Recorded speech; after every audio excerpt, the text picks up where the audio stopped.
इसी के कारण भक्तों, तो ये क्या है? रामचरितमानस। आज से हम लोग इन्हीं की कथा को श्रवण करेंगे। भक्तों, एक तरह से समझे, राम कथा में रामचरितमानस में 4 घाट हैं। रामचरितमानस गंगा जी है बीच में, और आसपास रामचरितमानस के 4 घाट हैं, और चारों घाटों में अलग अलग प्रवक्ता है, अलग अलग श्रोता है। पहला घाट कौन सा है? बोले पहला गंगा जी का घाट है, शरणागति घाट, जहां पे मुख्य प्रवक्ता है मेरे बाबा गोस्वामी तुलसीदास जी महाराज। और श्रोता कौन है? बोले श्रोता अन्य सभी ऋषियां है और बाबा के निज मन है, वही पहले घाट का श्रोता है। दूसरा घाट कौन सा है? दूसरा घाट है प्रयागराज में स्थित, जो भरद्वाज मुनि को याज्ञवल्क्य जी राम कथा सुना रहे, वो है दूसरा घाट, जहाँ पे प्रवक्ता है स्वयं याज्ञवल्क्य जी, और श्रोता कौन है? बोले भरद्वाज जी इसके श्रोता है। ये कहा है? बोले राम कथा का दूसरा घाट है। तीसरा घाट सुनिए बंधु, राम कथा का तीसरा घाट है कैलाश पर्वत, जहां पर स्वयं भगवान शंकर शिव जी को, भगवान शंकर मेरी मैया भवानी उमा पार्वती जी को ये राम कथा श्रवण करा। यह राम कथा का तीसरा घाट है। इसमें प्रवक्ता मेरे बाबा भोले बाबा है, और श्रोता मेरी मैया भवानी है। ये रामचरितमानस का तीसरा घाट। चौथा घाट है भक्तों नीलकंठ पर्वत, जहां पर स्वयं काकभुसुंडी जी कथा सुना रहे हैं, और मुख्य श्रोता कौन है? बोले वहां के मुख्य श्रोता है गरुड़ जी, और अन्य सभी पशु पक्षियां भगवान की नाम करके कथा सुन रहे हैं। और प्रश्न सबका एक ही है। भरत जी महाराज याज्ञवल्क्य जी से प्रश्न कर रहे हैं, बोले हमें एक राम दशरथ कुमारा, एक राम अवधेश कुमारा,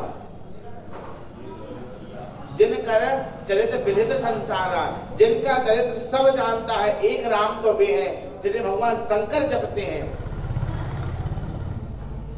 हमने उनकी कथा सुनी है। बोले स्त्री के विरोह में, स्त्री के शोक में उन्होंने दुष्ट राक्षस रावण का वध कर डाला। जो वही राम है जिनको भगवान शंकर जपते हैं। तब याज्ञवल्क्य जी क्या कहते हैं? मैं तुम्हें वो कथा सुनाता हूँ जो कथा पार्वती जी को भगवान शंकर ने सुनाई है। और यही प्रश्न पार्वती जी ने पूछा था। शंकर जी क्या बोले? मैं तुम्हें वो कथा सुनाता हूँ जो कथा काकभुसुंडी ने गरुड़ जी को सुनाई। कैसे सुनाई गरुड़ जी को? भगवान शंकर कहते, सुनिए, जब मेघनाथ ने भगवान को और लक्ष्मण जी को सर्पगाछ में जब उन्हें पकड़ डाला, पे वो आक्रमण कर दिया, तब नारद जी ने भेजा था किसको? गरुड़ को। बोले तुम जाओ, तुम सर्पों का भक्षण करते हो, सर्पों को खाते हो, जाओ ना, आज जाकर प्रभु को बचाओ। जब गरुड़ जी आए, उन्होंने उन्हें खाया, उसके बाद जब वो रास्ते में लौट रहे थे तो उन्हें नारद जी की बात याद आई। उन्होंने क्या कहा था? तुम जाओ और भगवान को छुड़ाओ, भगवान को छुड़ाओ। ये उन्हें बात अटपटी नहीं। बोले भगवान को कैसे छुड़ा सकते हैं? भगवान सबको बांधने वाला, उन्हें कौन बांध सकता है? तुरंत नारद जी के पास बोले आपने क्या कहा था? भगवान को क्यों छुड़ाए? जो सारे संसार को बांधते उन्हें कौन से इतना बड़ा राक्षस आ गया, इतना बड़ा पहलवान आ गया, उनको बांध दिया। अच्छा आप बताइए, कोई भगवान को बांध सकता है? कोई भी बताइए, नहीं बांध सकते है ना। यही प्रश्न ने नारद जी से किया। नारद जी समझ गए, बोले तुम्हें पकड़ लिया। बोले किसने? बोले जिसने मुझे पकड़ा था। बोले आपको किसने पकड़ा था? बोले मैं नहीं बताऊंगा, जाकर ब्रह्मा जी से पूछो। ब्रह्मा जी के पास गए। बोले नारद जी को किसने पकड़ा था? बोले तुम्हें पकड़ लिया क्या? बोले हाँ। बोले वो मुझे भी पकड़ा था, इसका समाधान मैं नहीं, एक काम करो तो भगवान शंकर के पास जाओ। आज गरुड़ जी शंकर जी के पास गए तो उन्होंने अपनी परिस्थिति बताई। बोले ऐसा कौन है जिसने भगवान को मान लिया? तो ये भगवान नहीं और कोई नहीं। जब इतना कह दिया, बोले ये भगवान नहीं और कोई है, तब भगवान शंकर ने सती जी की तरफ देखा। बोले देखो तुम्हें भी इसी ने पकड़ा है। पार्वती जी की तरफ देखा। बोले पार्वती पूर्व जन्म पिछले जन्म में तुम्हें भी इसी ने पकड़ा था, आज इसी रोग को कक्षा किसने पकड़ लिया? गरुड़ को पकड़ लिया। बोले यही ने पकड़ लिया। बोले प्रभु आप इसका समाधान तो बताइए। अगर बुखार भी आ जाए किसी व्यक्ति को तो दवाई खाकर वो ठीक हो जाता है। बोले जिसको नारद जी ने पकड़ लिया, ब्रह्मा जी ने पकड़ लिया इस रोग को, तो एक बात बताइए वो ऐसा रोग कौन सा है? बोले जिसको आपने पकड़ लिया, जिस रोग ने आपको पकड़ लिया। बोले क्या पकड़ लिया? बोले यही पकड़ लिया कि आप प्रश्न पूछ रहे हो कि ये भगवान ही नहीं है। बोले एक काम कीजिए, इसका निवारण आपको कोई नहीं, काकभूषण जी बताएंगे। आप तुरंत नीलकंठ पर्वत पर जाइए, वही वो विराजमान है। और ऐसा है हमें तो समाधि से टाइम ही नहीं मिलता है। भगवान समाधि कितने उसकी करते हैं? एक बार समाधि करी 87 साल बाद लौटे थे। हाँ 87,000 साल बाद लौटे थे, बीते संवत 87। तो बोले हमें तो समाधि से छुटकारा ही नहीं मिलता। बोले क्या करें? तो एक काम कीजिए, जहां पर रोज इंटरव्यू होता, बोले कहाँ? बोले नीलगिरी पर्वत पर, आप वहीं जाइए। खाते पीते सोते जागते हर समय भगवान नाम का चिंतन होता है, हर समय हरि कथा होती है। वहीं जाइए, वहीं वो आपको कथा सुनाएंगे।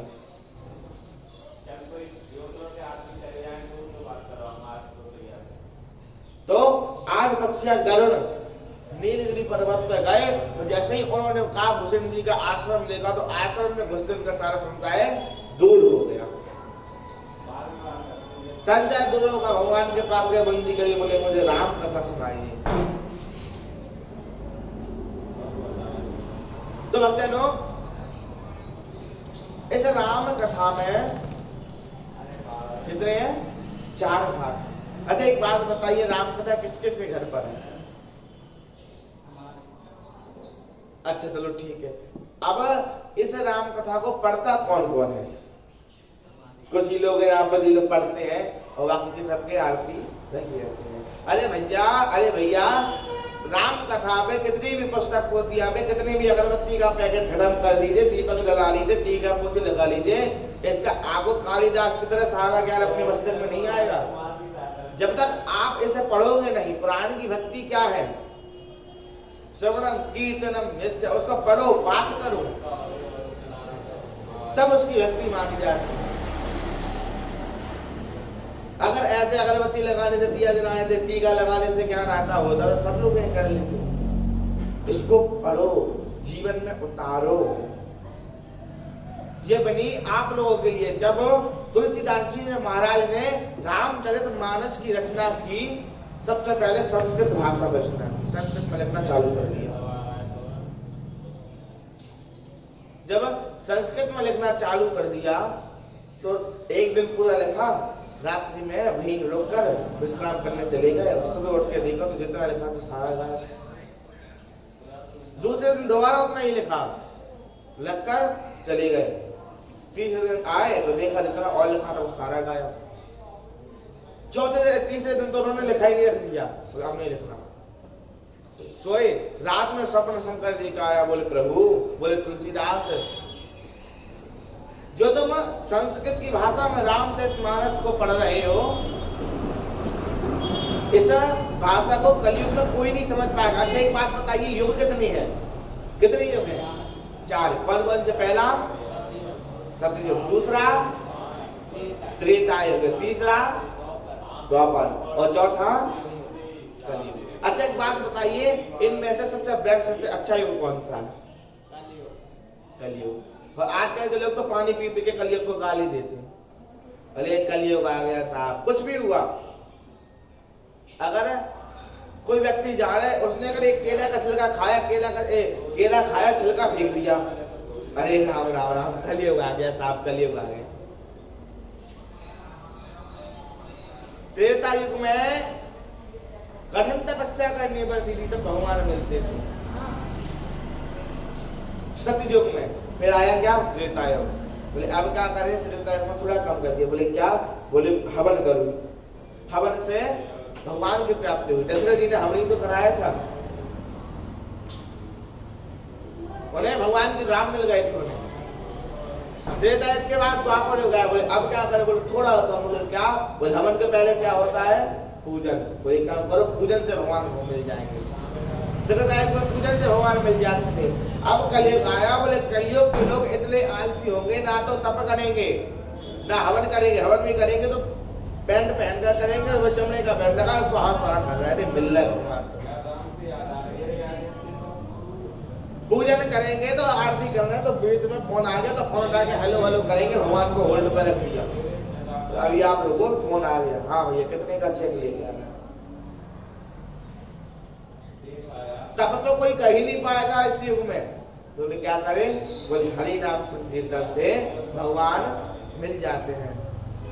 एक भजन आता है ना, तेरी बन जाएगी राम गुण गावे से,